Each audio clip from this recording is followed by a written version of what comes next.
What if I told you that I have the cure for cancer?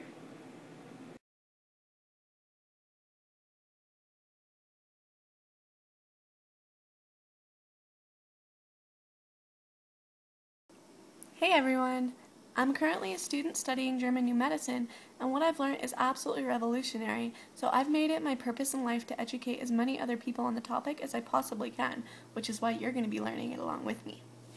Learning German New Medicine definitely requires a very open mind and can be really difficult for a lot of people because it's asking you to let go of basically everything that you've ever been taught and programmed to believe about health and disease up to this point in your life. The best way that it's been phrased to me is offering somebody German New Medicine is like offering somebody a coat when it's cold outside. It's beneficial, but some of you may not want it, and that's okay. In 1979, Dr. Hammer was diagnosed with testicular cancer. Just a couple months before the diagnosis, his son Dirk had died as a result of a tragic accident, so the diagnosis came at a very difficult time in his life.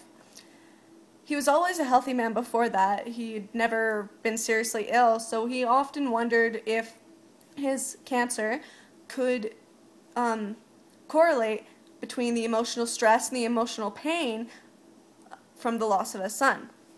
At this point in his life, Dr. Hammer was a head internist at a cancer clinic in Germany, so he was working with cancer patients every day. So he started talking to his patients. He wanted to find out whether his cancer patients had also experienced some emotional trauma before they got the diagnosis that they had cancer. He quickly learned that every single one of them, all of them, without exception, had suffered a conflict shock, as we call in German New Medicine, or DHS, Durkheim syndrome, before they got the diagnosis. But of course this doesn't explain why each of them, all of his patients and himself, developed a different type of cancer, why breast cancer, why colon cancer, why lung cancer, etc., etc. And Dr. Hammer was extremely determined to find out. So, based on the premise that all of our bodily processes are controlled from our brain, Dr. Hammer had the idea to obtain a brain scan from himself and from every single one of his cancer patients. What Dr. Hammer did was he compared the brain scans with his patients' medical records and their personal history, and he took really close interest in his patients' recent emotional trauma.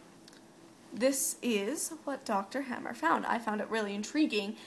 Dr. Hammer found that each cancer has its own area in the brain that the cancer is controlled. And each cancer is linked to a very specific type of conflict shock, or DHS, that correlates psychologically and biologically to the same area in the brain that controls the cancer. So, in other words, Dr. Hammer found a clear correlation between certain conflicts, how the conflicts manifest themselves on the organ level as cancer, and how all of it is connected to the brain. So he found, for example, lung cancer is always controlled by a very specific area in the brainstem, which is the oldest part of the brain, and that lung cancer is always linked to a death fright conflict. Glandular breast cancer in the breast glands, on the other hand, is always controlled by a very specific area in the cerebellum, which is just next to the brainstem. And glandular breast cancer is always caused by a nest worry conflict. So, an unexpected concern and worry about the well-being of a loved one. Intraductal breast cancer, on the other hand, again, is always controlled by a specific area in the cerebrum. Now, intraductal breast cancer is always caused by a separation conflict. So, animals always experience the conflicts in real terms. So, for example, when they're separated from a mate, from a loved one, from an offspring, from being attacked by an opponent, when they lose their nest or their territory, when they suffer a threat of starvation or a death fright. Well, humans, we've developed over time a figurative way of thinking. So we can suffer these conflicts in a transposed sense. So we can experience such conflicts, for example, a territorial conflict when we lose our home or our workplace. We can suffer an attack conflict, of course, when we're physically attacked, but also when we're verbally attacked or when someone insults our integrity, attacks our integrity. We can suffer a starvation conflict when we don't know how to provide for ourselves, when we're low on money.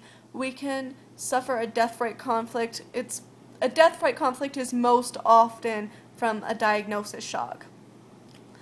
Dr. Hammer found that since the conflict involves our entire organism, our psyche, our brain, and our organ, and since we share this conflict with all other species, that we speak in German New Medicine of biological conflict, and we don't do psychological conflicts. After Dr. Hammer had identified all the different types of conflicts and what types of cancer those did, he naturally looked at other diseases, like all of them. He looked at heart conditions, skin disorders, liver disorders, diabetes, arthritis, and so on and so on and so on. But he also looked at mood disorders like depression. He looked at mental disorders as well, like bipolar. Dr. Hammer found that this interplay, that this interaction between the psyche, the brain, and the organ applies to all of medicine, and each patient's case is like, there are no exceptions, like it applies to everything. So Dr. Hammer explains the 5 biological laws of the new medicine. He calls them biological law because his discoveries reveal universal biological principles that apply to every living organism, to every species, to every human being.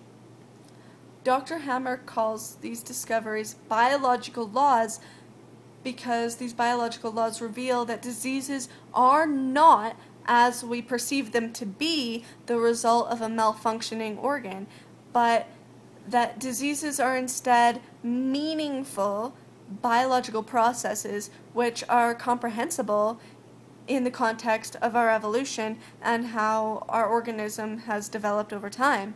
And the 5 biological laws also reveal that diseases are curable.